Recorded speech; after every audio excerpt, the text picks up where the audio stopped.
오늘 함께 나눌 고린도후서 10장 말씀은 고린도후서를 구성하고 있는 세 가지 큰 단락 중에 마지막 단락이 시작되는 부분입니다.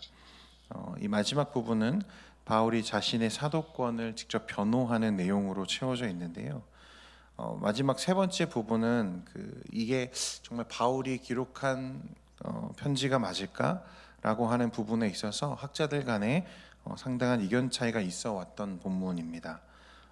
그 이유가 뭐냐면 이 세 번째 부분, 그러니까 10장이 시작되기 전까지, 그러니까 9장까지 보여주었던 바울의 태도, 그 다음에 어떤 뉘앙스, 그 다음에 말투가 10장이 와서 너무 급격하게 달라지기 때문에 그렇습니다.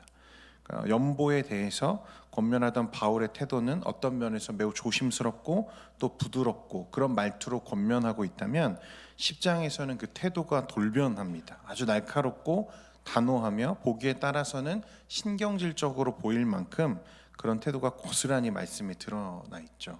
그런 이유로 학자들은 이게 바울의 기록이 아니라 후대에 누군가 붙여넣은 게 아닐까 하는 생각을 하는 것입니다. 통일성이 없다고 본 것이죠.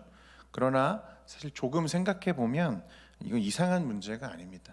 통일성이 상실된 것도 아니죠. 왜냐하면 앞에서 바울이 다루고자 했던 내용과 오늘 10장부터 다루고자 하는 내용이 그 사안이 전혀 다르기 때문에 그런 거죠. 바울은 처음 자신이 고린도 교회 방문 계획을 취소했을 때 이를 비난했던 교회에 대해서 아주 명쾌하게 그리고 부드럽게 변호했습니다. 자신의 개인적이고 이기적인 마음으로 그것을 결정한 게 아니라 교회를 사랑하는 마음과 성도들에게 상처를 주지 않기 위한 자신의 배려였음을 말하죠. 또 연보에 대해서 그는 성도들의 첫사랑, 초심으로 돌아가기를 권면해서 그 연보를 마치기를 권면한 것이지, 그들을 마치 우리 알고 있는 탐욕스러운 부흥사들처럼 그들을 쥐어짜서 헌금을 더 하게 하려는 목적이 아니었던 거죠. 그래 부드럽고 완곡하게 그런 것들을 표현하는 거예요. 그런데 이 세 번째 부분은 자신의 사도권을 흔들고 있는, 그래서 교회를 무너뜨리려고 하는 이 공격하는 악의적인 사람들, 거짓 교사들. 바울은 거짓 교사이고 자신들이야말로 신적 권위를 가진 사도임을 주장하고 있는 거짓 교사들이 교회에 여전히 있는 거죠. 바울은 이것을 바로잡고 싶었습니다. 질서를 세우고 교회와 성도를 말씀에 세우기를 원합니다. 그러니까 당연히 이것은 어떻게 해야 되는 거죠? 단호하고 때로는 거칠더라도 그것에 대해서 지적해야 하는 상황이었던 거죠. 성도 여러분, 우리가 대체로 진리가 아닌 문제에 있어서는 신경질적일 필요가 없습니다. 양보할 수 있죠. 그러나 진리의 문제에 대해서는 어떻습니까? 단호해야 되는 거예요. 싸워야 되는 거죠. 무언가 교회를 향해서 교회의 진리, 교회의 질서, 그런 것들을 무너뜨리려고 하고 거짓된 것으로 교회에 혼란을 가지고 오려고 한다면 그건 싸워야 되는 것입니다. 두고 보면 안 되는 거죠. 오늘 1절 말씀에 보면 바울이 이렇게 말합니다. 너희를 대면하면 유순하고 떠나 있으면 너희에 대하여 담대한 나 바울은 이제 그리스도의 온유와 관용으로 친히 너희를 권하고. 1절부터 굉장히 도전적인 말투인데요. 너희를 대면하면 유순하고 떠나 있으면 너희의 담대한 나 바울은 그랬습니다. 이걸 쉽게 말하면 나 바울은 너희와 얼굴을 대면하여 볼 때 내가 방문해서는 너희에게 아무 말 하지 못하고 유순하게 하다가 얼굴이 안 보이는 비대면 편지로 쓸 때는 너에게 강하게 말하는 아주 비겁한 사람이라고 스스로 말하는 거죠. 우리가 보통은 어떻습니까, 여러분? 우리가 이런 사람들을 비겁하다고 말하잖아요. 앞에서는 한마디도 하지 못하면서 뒤에 가서는 속닥속닥 하거나 뒤에 가서는 큰 소리 치는 사람들 있죠. 이런 부류의 사람들을 우리가 뭐라고 말합니까? 굉장히 비겁한 사람이라고 얘기하죠. 바울은 지금 스스로를 그렇게 소개하는 거예요. 여러분, 사실이 아니죠. 그런데 왜 바울은 이런 말을 할까요? 지금 거짓 교사들이 바울에 대하여 이렇게 악의적으로 지금 말하고 있는 거예요. 험담하고 있는 거죠. 저 바울이라는 놈은 실제로 고린도 교회에 와서는 한마디 못하다가 돌아가서는 편지만 그럴싸하게 쓰는 사람이라는 거예요. 앞에서는 우유부단하고 앞뒤가 다른 사람이라고 그를 공격하고 있는 것입니다. 고린도에 있는 그의 적대자들이 그를 중상모략하기 위해서 고안한 비난을 바울이 지금 그대로 지금 언급하고 있는 거죠. 왜 그럴까요? 그게 사실이 아니라는 것을 강조하기 위한 거예요. 이어서 바울이 이렇게 말합니다. 나 바울은 이제 그리스도의 온유와 관용으로 친히 너희를 권하고. 여러분, 바울은 그들의 비난, 자신을 무기력하고 나약한 사람으로 거짓 비난하는 그들의 비난을 바울이 야비하게 굽실거리는 자라고 말하는 자들에게 나는 그리스도의 온유와 관용으로 너희를 권한다고 말함으로써 자신의 사역과 그 행동들, 자신의 표현들이 그리스도를 본받은 결과라고 지금 말하고 있습니다. 우리 주님은 어떻게 하셨죠? 스스로 자기 자신을 낮추셨어요. 어디까지 낮추십니까? 우리와 같이 되시죠. 하나님이신 그분이 모든 존귀와 보좌를 뒤로하고 스스로 낮추시고 겸비하셔서 이 비루한 인간의 몸을 입고 종이 되시죠. 그분이 우리의 그리스도 구원자이십니다. 그러나 우리는 누구도 그분의 순종을, 그분의 자신의 낮추심을 야비한 위선이라고 말하지 않죠. 왜냐하면 그분이 힘이 없어서 낮추신 게 아니잖아요. 그렇죠? 우리를 너무 사랑하셔서 스스로 자신을 낮추시죠. 바울은 그들이 사용한 비난을 그대로 사용하면서 그와는 정반대되는 의미로 사용합니다. 나는 스스로 낮아지신 그리스도를 따르는 겸비한 종이지만 하나님이 주신 그리스도를 대표하는 사도적 권위와 권세를 지니고 있다고 그들에게 말하고 있는 거예요. 정말 지혜롭죠. 2절 말씀에도 여러분 한번 같이 우리 보겠습니다. 2절입니다. 시작. 또한 우리를 육신에 따라 행하는 자로 여기는 자들에 대하여 내가 담대히 대하는 것 같이 너희와 함께 있을 때에 나로 하여금 이 담대한 태도로 대하지 않게 하기를 구하노라.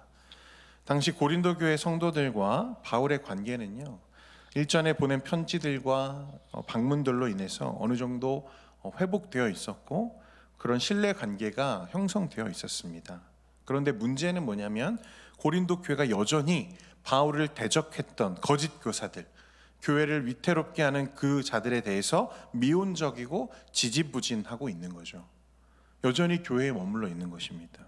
그래서 2절에 바울은 또한 우리를 육신에 따라 행하는 자로 여기는 자들에 대하여 내가 담대히 대하는 것 같이, 그러니까 악의적인 이간질과 모략으로 사도의 권위를 떨어뜨리고 성도들을 미혹하며 거짓된 교리를 가르치는 그들에 대해서 단호하고 담대하게 내가 처리하고 치리할 것을 그가 지금 경고하고 있는 것입니다. 또 나아가서는 뭐라고 말합니까? 너희는 내가 고린도 교회에 다시 방문할 때에 내가 너희에 대해서는 담대한 태도로 대하지 않게 하기를 구한다 하죠. 그 말은 그들의 괴계에 넘어가지 말라는 거예요. 동시에 그 괴계에 넘어가면 어떻게 하겠다는 거죠? 그들에게도 성도들도 강압적이고 담대한 태도로 내가 너희를 치리하게 될 거야 라고 지금 말하고 있는 것입니다. 이 부분에 대해서요, 종교개혁자 칼빈은 자기 양떼를 폭력으로 다스리기보다는 부드럽고 친절하게 인도하여 많은 사람들이 고분고분 다스림을 받도록 하는 것이 훌륭한 목사의 의무라고 말했습니다. 사실 엄하게 대하는 것이 때로 필요하지만 우리는 듣는 자가 유순하다면 언제나 관용으로 시작하고 그리고 관용으로 인내해야 한다. 엄함은 극단적인 처방이다 라고 바울의 의도를 설명하죠. 그러니까 바울은 그들의 괴계에 넘어가지 말고 흔들리지 말라고 말하고 있는 거예요. 내가 너희를 그렇게 담대하게, 그렇게 단호하게 대하지 않도록 너희들이 그 자리에서 떠나라고 권하고 있는 것입니다. 고린도 교회에 가능하면 그리스도의 온유와 관용으로 나아가기를 원했는데요. 왜냐하면 3절에 밝히는 대로 우리는 육체에 있어 행하나 육체대로 싸우지 않기 때문에 그렇습니다. 3절부터 5절까지 말씀 같이 한번 읽겠습니다. 시작. 우리가 육신으로 행하나 육신에 따라 싸우지 아니하노니 우리의 싸우는 무기는 육신에 속한 것이 아니요 오직 어떠한 견고한 진도 무너뜨리는 하나님의 능력이라. 모든 이론을 무너뜨리며 하나님 아는 것을 대적하여 높아진 것을 다 무너뜨리고 모든 생각을 사로잡아. 바울은 이것이 혈과 육의 싸움이 아니라 영적인 싸움이라고 선언합니다. 그리스도인의 삶은 여러분 사실 이런 영적인 투쟁의 삶이죠. 하나님의 말씀, 하나님의 진리, 이 복음으로 육적인 죄악과 그런 삶으로부터 떠나며 우리 진리를 지켜내는 영적인 전쟁인 것입니다. 너희들이 이 하나님의 말씀으로 온전하게 복종하게 될 때, 그러나 그때에도 여전히 복종하지 않는 자들, 오늘 거짓 교사와 같은 자들, 그런 종류의 대적자들에게는 6절에서 말하는 것처럼 모든 복종하지 않는 것을 벌하려고 준비하는 중에 있노라 강력하게 경고하고 있습니다. 바울은 이제 고린도 교회 성도들에게 사실을 정면으로 직시하라고 말해요. 외모만 보지 말고 진실을 보라고 말합니다. 거짓 교사의 미혹에 흔들리지 말라는 거예요. 바울은 이처럼 자신의 사도권을 변호하고 거짓 교사들의 주장을 조목조목 반박합니다. 앞으로 이어지는 말씀들이 계속 그렇죠. 한편으로는 굳이 이렇게 자신의 사도권을 변호해야 할 이유가 있을까? 억울하기도 하고 속상하기도 하겠지만 굳이 사실이 아닌 것에 이렇게 대처할 필요가 있을까? 그런 생각이 들 수 있습니다. 여러분, 그러나 바울은 그런 이유로 이런 글을 쓰는 게 아닙니다. 오늘 8절에도 보니까 주께서 주신 권세는 너희를 무너뜨리려고 하신 것이 아니요 세우려고 하신 것이니 내가 이에 대하여 지나치게 자랑하여도 부끄럽지 아니하리라고 말씀합니다. 그러니까 바울은 지금 자신의 입장을 변호하는 게 아니라 그리스도께서 주신 이 사도의 직을 변호하는 거예요. 바울은 저들이 말하는 것처럼 육신을 따라서 곧 세속적인 욕망과 자신의 명성을 위해서 그가 복음을 전한 게 아니라고 말합니다. 바울은 그렇게 고린도 교회를 세우지 않았다는 거예요. 그는 오직 그리스도의 복음과 말씀 위에 그리스도에게 복종하는 교회를 세웠다고 말합니다. 여러분, 오직 복음으로 고린도 교회를 주님의 사랑 안에 세운 바도의 이 사도직이 가짜라면, 여러분, 이게 무슨 문제가 되는 줄 아십니까? 그의 사도직이 가짜라면 그가 사도로 지금까지 해왔던 사역도 무엇입니까? 가짜죠. 그리고 그의 사역이 가짜라면 그의 사역으로 인해 세워졌던 고린도 교회도 무엇입니까? 가짜입니다. 이 사도직을 흔드는 것은요, 그의 사도 바울, 이 교회 고린도 교회를 복음으로 세운 사도 바울을 무너뜨리는 것은 곧 그가 세운 사도직과 직분과 교회와 그런 모든 가치, 그 교회 자체를 흔드는 일인 것입니다. 저들은 바울이 떠나 있을 때만 용맹하다, 편지로만 큰소리치는 비겁자다라고 말하지만 바울은 그들을 대할 때 특별히 온유하고 관용했던, 그가 사도이지만 그래서 그리스도께 받은 권한과 그런 권세가 있지만 이 교회를 그리스도의 핏값 주고 세우신 주님의 교회이기 때문에 내가 내 혈대로, 내 어떤 혈기대로 내가 하지 않는다고 말하는 것입니다. 바울은 그들을 억압하고 강제하기보다 사랑하고 그들을 더욱 말씀과 믿음 위에 세우길 원했던 것입니다. 여러분도 잘 아시는 것처럼 바울이 얼마나 열정적인 사람입니까? 여러분, 그는 비겁한 사람이 아니었습니다. 예전에 잘못된 방향이긴 했지만 주님을 만나기 전에 그가 얼마나 열정적으로 교회를 박해하던 사람입니까? 얼마나 혈기가 왕성했던 사람이었습니까? 그러나 그 모든 것들을 어떻게 하는 거죠? 주님을 위해, 주님의 교회를 위해 내려놓는 거예요. 그는 온유와 관용으로 그리스도께서 교회를 사랑하시는 것처럼 바울도 교회를 사랑하기 위해서 자신의 혈기를 억누르고 그렇게 사역하고 있는 것입니다. 사랑하는 성도 여러분, 바울에게 있어서 중요한 것은 고린도 교회 성도들의 인정을 받는 게 아니었습니다. 오직 주님의 인정을 받는 것이 중요한 거죠. 바울은 주님이 세우신 사도로서 주님을 위해서 일하고 있는 것입니다. 그렇기 때문에 주로 세상에서 사용하는 물량주의적이고 성공지향주의적인 방법들, 폭력적이고 강압적인 방법으로 교회와 성도들을 대하지 않습니다. 사랑하는 성도 여러분, 우리도 세상의 인정을 받기보다 주님의 인정을 받는 교회와 성도가 되기를 원합니다. 교회는 세상의 방법과 원리로 세워지지 않습니다. 교회는 주님을 따라가는 공동체이죠. 우리 주님은 마치 세상과 역행하듯 보이지만 그렇게 하나님의 뜻을 이 땅에 이루어내십니다. 이것이 교회의 가치죠. 여러분, 우리 교회는, 우리 석관중앙교회는 사도의 신앙과 그 고백 위에 세워진 교회입니다. 맞습니까? 그렇다면 여러분, 우리도 바울처럼 해야 됩니다. 거짓 가르침, 교사들 분별해야죠. 진리 위에 교회를 세우기 위해서 여러분들이 힘쓰셔야 됩니다. 교회를 순결한 복음 위에 세우도록 노력해야 되죠. 말씀으로 씨름해야 됩니다. 여러분, 이 교회의 복음, 말씀, 하나님의 능력이 사라지면 어떻게 되는 줄 아십니까? 교회 안에 거짓된 것들 혹은 세상의 것들이 그 자리를 대신 채우기 시작합니다. 세상의 원리를, 운영 원리를 그대로 표방하는 교회가 되기 마련이죠. 그게 세속화입니다. 여러분, 교회를 이 말씀으로 지키길 원하는 이 바울의 마음을 우리가 오늘 품기를 원합니다.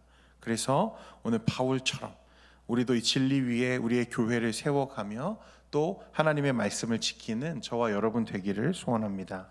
세상의 흐름과 가치 속에서 교회의 고유한 본질을 지켜내는데 여러분들의 헌신이 필요하다는 거예요. 여러분, 오늘도 주의 말씀을 붙잡고 하나님의 나라를 묵상하는 저와 여러분 되기를 소원합니다. 기도하겠습니다. 거룩하신 하나님 아버지, 오늘도 이 새벽에 우리를 말씀으로 인도하심에 감사드립니다.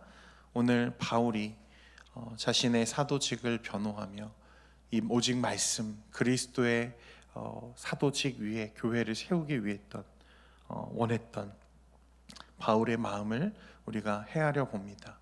또한 우리가 우리 교회도 오늘 고린도 교회처럼 고린도 교회를 그렇게 하고자 했던 바울의 마음처럼 이 세상에서 지켜내고 말씀과 진리 위에 세우는 우리 모두가 되게 하여 주옵소서. 오늘 하루의 삶 속에서도 주님의 말씀을 붙잡고 살아가는 내 혈과 내 혈기대로 행하지 아니하고 오직 하나님의 말씀과 능력으로 살아가는 우리 모든 성도들 될 수 있도록 은혜 베풀어 주옵소서. 우리의 기도와 간구를 주님께서 들어주실 줄 믿사오며 예수님의 이름으로 기도합니다. 아멘.